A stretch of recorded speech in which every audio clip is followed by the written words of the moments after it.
আজরাইল রে, জান কবজ করে এত কষ্ট আগে জানতাম না। আজরাইল, আমাকে একটু আসানের সাথে তুমি জান কবজ করো।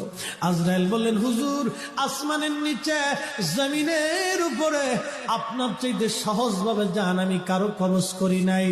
আল্লাহ আমার উপরে করা নির্দেশ, আমার হাবিবের জান কবজ হবে সবচেয়ে বড় আসানে।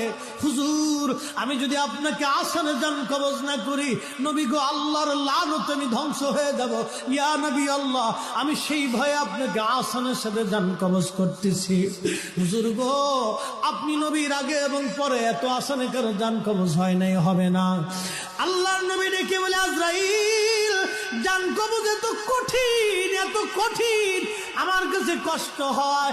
একটা অনুরোধ তোমার কাছে করে দেয় আজরাইল, আমার উম্মতের জান কবজটা তুমি সহজে কইরো।